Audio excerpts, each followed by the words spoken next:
Hello guys అందరికీ అందరూ బాగున్నారా? నేనైతే చాలా చాలా బాగున్నాను. ఇప్పుడైతే టైం దగ్గర దగ్గర 1 గంట అయితే కావస్తుంది.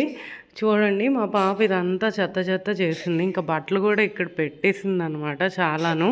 నేనేమో మడతేయడం, మా అమ్మాయి ఏమో తీసేసి మళ్ళీ అవి కింద పడేస్తుంది. సో అందుకని అన్నీ కూడా తీసి టబ్లో అయితే వేసేసాను. ఇంక ఈ క్లిప్లు అయితే ఇంకా ఏరాల్సినవి ఉన్నాయన్నమాట. నిన్నైతే టమాటా పచ్చడి చేశాను రాత్రి. చాలా బాగా వచ్చింది టేస్ట్.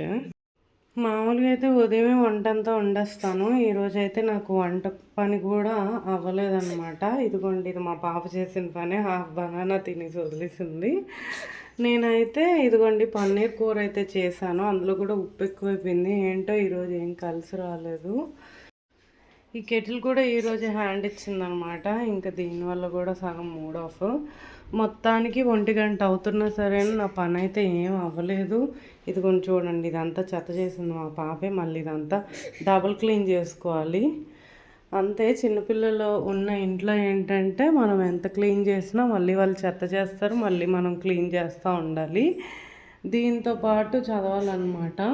1 గంట అవుతుంది, ఇంకా బుక్ తీయలేదు, చదవలేదు. నిన్న కూడా చదవలేదు. నిన్న నేను మీకు డీమార్ట్ వ్లాగ్ పెట్టాను. సో డీమార్ట్కి వెళ్ళాం. ఆ తర్వాత వచ్చిన తర్వాత అలసిపోయాను, ఇంకేం చదవలేదన్నమాట. ఎక్కడ పుస్తకాలు అక్కడే ఉండిపోయి. ఇదిగోండి చూడండి, ఇది వచ్చేసి బుక్ షెల్ఫ్ అనమాట. మా హస్బెండ్ సర్దుకున్నారు. సో అతని బుక్స్ అతనే సర్దుకుంటారు. నన్ను కూడా సివిల్స్కే ప్రిపేర్ అవ్వమని చెప్తారు. కానీ నాకు అంటే అంతకుముందు సివిల్స్కే ప్రిపేర్ అయినప్పటికీ ఎందుకో సివిల్స్ మళ్ళీ ప్రిపేర్ అవ్వాలంటే నాలో ఎందుకో ధైర్యం సరిపోవట్లేదు. మనకిప్పుడు ఈ టైం కుదరట్లేదు. నేను అంత టైం పెట్టలేను అనమాట. సివిల్స్కి చదవాలంటే అట్లీస్ట్ 8 అవర్స్ పెట్టాలి. ఈవెన్ గ్రూప్ 2 గ్రూప్ 1కైనా పెట్టాలి. బట్ గ్రూప్ 2కి ఏంటంటే మోస్ట్ ఆఫ్ ద సిలబస్ సివిల్స్లో ఉన్నది కాబట్టి నేను కవర్ చేస్తాను ఇండియన్ సిలబస్. సో అదేంటంటే డిస్క్రిప్టివ్ ఉండదు, ఎంసీక్యూసే కాబట్టి కొంచెం ధైర్యం చేసి నేను గ్రూప్ 2కి ప్రిపేర్ అవుతున్నాను. ఎందుకంటే పాపతో నాకు అవ్వదు. ప్లస్ నేను చాలా స్లో అనమాట. ఇంటి పనులు ఇవన్నీ కూడా చాలా స్లోగా చేస్తాను, అందుకనే అవ్వదన్నమాట. ఇది వచ్చేసి స్టడీ టేబుల్ మా హస్బెండ్దే. ఇదిగోండి, ఇప్పుడైతే కుకింగ్ అయితే స్టార్ట్ చేశాను.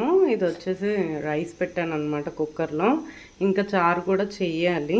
అది చేసేస్తే కుకింగ్ అయితే అయిపోద్ది. సో చారు కూడా ఇప్పుడైతే నేను రెడీ చేసేస్తున్నాను. పోపు పెట్టేసాను. మా ఇద్దరికే కాబట్టి మేము ఎక్కువగా చేసుకోమన్నమాట. కొంచెం చారే చేసుకుంటాము. ఎలా చేసినా మిగిలిపోతుంది. ఇంకా కూర పన్నీర్ కూర ఉంది. అది తింటే తింటాం, లేదంటే ఆమ్లెట్స్ అయినా వేసుకుంటాము, ఫ్రైడే కాబట్టి. ఇదిగోండి, పాపకైతే కొంచెం రైస్ తీసాను అనమాట. ఇంకా మా హస్బెండ్ అయితే లంచ్కి అయితే వచ్చేసారనమాట. వస్తూ వస్తూ ఈ కెటిల్ అయితే కొత్తది తెచ్చారు. పాతది పోయిందని చెప్పాను కదా. సో ఇక్కడ బీపీఎల్ అయితే తెచ్చారనమాట. ఇంకా లంచ్కి అయితే చికెన్ తింటానని చెప్పారు. సో చికెన్ అతనే చేసేస్తున్నారు. నేనైతే పన్నీర్తో తినేసాను. ఇదంతా అయ్యేసరికి 2 o'clock అలా అయిపోయింది. సో ఇప్పుడు అరౌండ్ 3 o'clockకి నేను చదవడం అయితే స్టార్ట్ చేస్తున్నాను. సో నేనేం చదువుతున్నానంటే మీ అందరికీ తెలుసు, మోడర్న్ ఇండియన్ హిస్టరీ అయితే చదువుతున్నాను. రేపు వచ్చేసి ఆంధ్రప్రదేశ్ హిస్టరీ చదువుతానమాట. అలా ఆల్టర్నేట్గా అయితే చేస్తున్నాను. ఇప్పుడు మోడర్న్ హిస్టరీలో నేను చదువుతున్న టాపిక్ ఏంటంటే డిక్లైన్ ఆఫ్ ముఘల్ ఎంపైర్.